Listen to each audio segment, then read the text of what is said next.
So I must say, starting off this video, that this is not Cabela's cheapest crossbow, but it is one of their, I hate to say lower end crossbow, because for the price of this thing, it is super duper high quality. It is an awesome crossbow, and if I was ever going to go and crossbow hunt, and actually it would be something that I would get into, I would purchase this crossbow for myself, because it's just lights out, super accurate, very fast, and you guys will get to see a little bit of that coming up.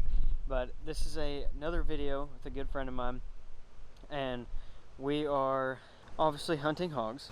He got his crossbow, it's been probably 3 or 4 weeks ago or so now, and got it all put together, set up and all that good stuff, and got it dialed in, and it has just been driving tacks. And so we've been off and on trying to shoot a pig with it so he could get his first one.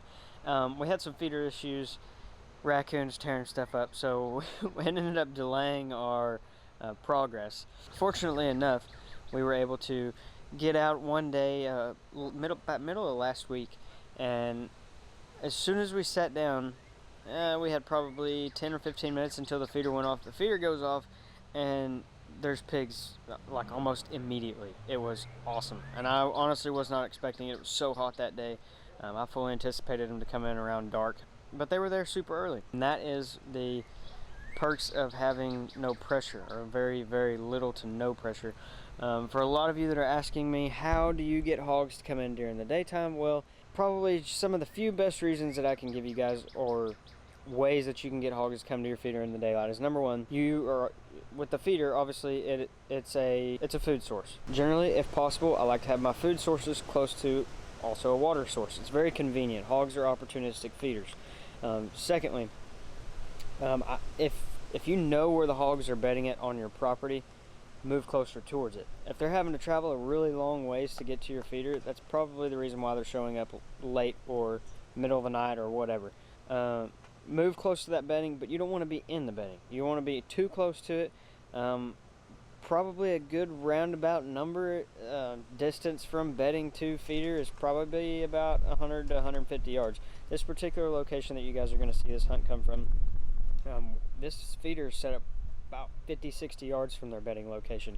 There's a creek that runs not 10-15 yards from this particular location, and of course then we're the food source. Another thing too is, after you get them coming in, make sure that you pick out the older hogs. The younger ones typically are a little bit dumber, but their stomach's going to get the best of them. If you do those few things, you'll be in good shape. Another thing that helps us out too is I pretty much, in all the properties that I am fortunate enough to hunt, I do nothing but bow hunting there, and so we are able to keep the sound portion of it down by a lot. And then also very little pressure, so whenever we're not hunting, we're typically not out there. And if we are out there, or if I'm on my lease, I'm in my Polaris, and so that's a common noise that they're used to hearing, and it doesn't really mess them up too much. It doesn't really bother them all that much. Same thing with whitetail. Now, as soon as I step out of my Polaris, they're gone. Forget about it. But just a lot of different things that you guys can keep in mind to get some hogs in during the daylight. I thought I'd just throw that little bit in here for you, because I get that question all the time. That's how you do it. So moving forward, if you guys want to see this equipment and a lot of the things that were used in this video as far as gear and equipment goes, it's all down in the description below. Amazon links, you guys can check that out. Help support the channel. I really appreciate it. Now let's get on into this hunt.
Senor Swino. You see where he dug out of here. Mm-hmm. He stuck the skinny belt to the floor. Mashed on it. Look at this tree. Uh-huh. Oh my gosh.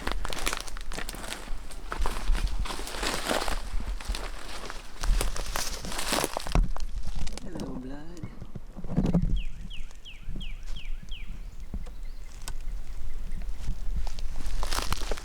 I got good blood. Really? Oh yeah. Looks like you pushed out. There's your bolt. I see your bolt. Oh, that sucks. I think it is still intact though. Oh, he broke your bolt. Ow. That's not a good idea. Oh. Is it broke off inside of him? Oh yeah. Bound to be.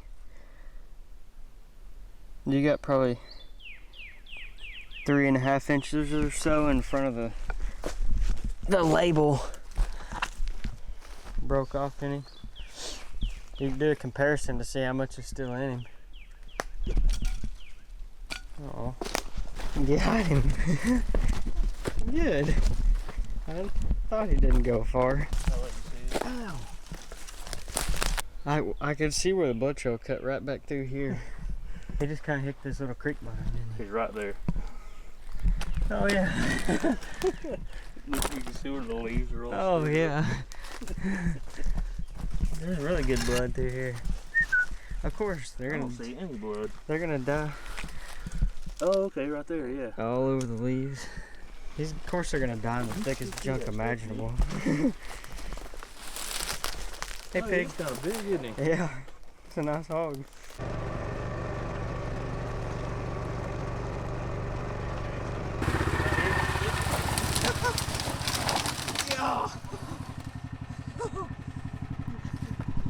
Yeah, we're gonna be able to get him. Hold on, let me go around. That might reach. I think it will.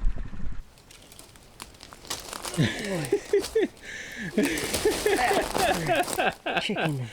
Oh, why is that so funny? Fish tail popping. He's already starting to get a little stiff on us. It is kind of hot. Yeah.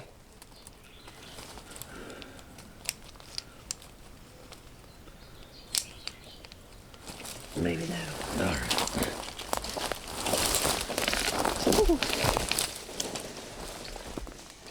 Holy mackerel.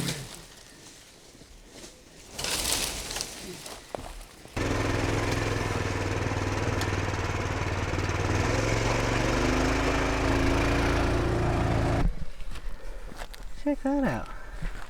It's gotta still be in him. Yeah, it is.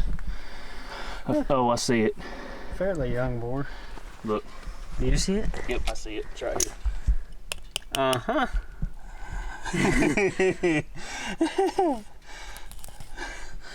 I'll clean you later. He's stuck like Chuck. Let's roll you over. I want to see if we got next. Nope. No, nope. It's pouring out now, though. I bet it stopped on the shoulder or something. Nice.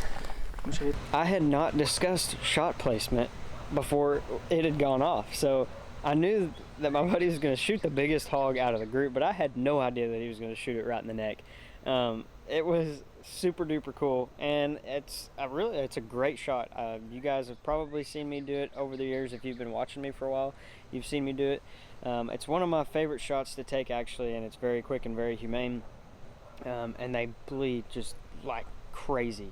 And with a mechanical, you can do it with fixed head too, but a big mechanical going through that neck meat and fat and everything, that gives you a higher probability. You have a bigger cutting diameter, so you're going to be more likely to hit the jugular and different things, more important vital parts as you're coming through that neck area. So I'm a huge fan of the shot, and this shot in the video that you guys just saw was about 12 yards. I don't personally take it out past about 20, but at 10 and 12 yards and even 15 yards, I'm about it all day, especially on those bigger boars. That was a pretty big boar. But as you guys could hear, that crossbow just absolutely laid the smack down on that pig. I mean, what I find so funny is, like, when I'm shooting with my compound, I'll let an arrow fly, and even at 15, 18 yards, before that arrow even gets to those pigs, they're already starting to duck just a little bit and get out of there. And with that crossbow, the bolt had already just zipped in before any of those pigs had known what had happened. Now, William was shooting those super, I don't even know how much they are, but they're pretty dang cheap crossbow bolts from Walmart, and they performed like a champ.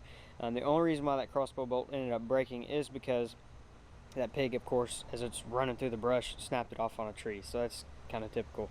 I guess one of the last things that you guys are probably going to ask me is what broadhead was used, and it's the big aluminum, aircraft grade aluminum, I think is what they're made of.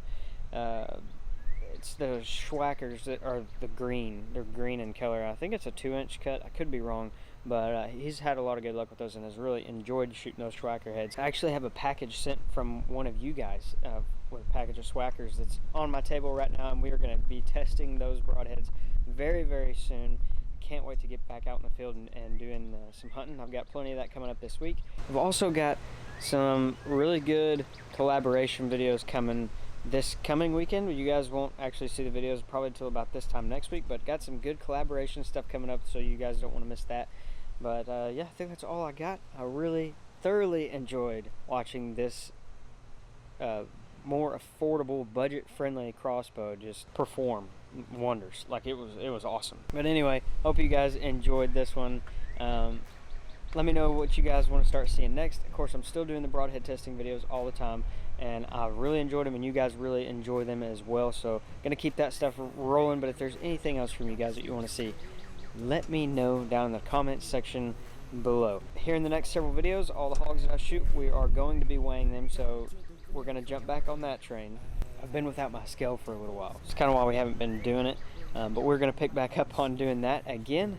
Can't wait to see you guys here in just a few days for another video here on the channel. You guys are awesome. Be sure that you subscribe, and I will see you in just a few days.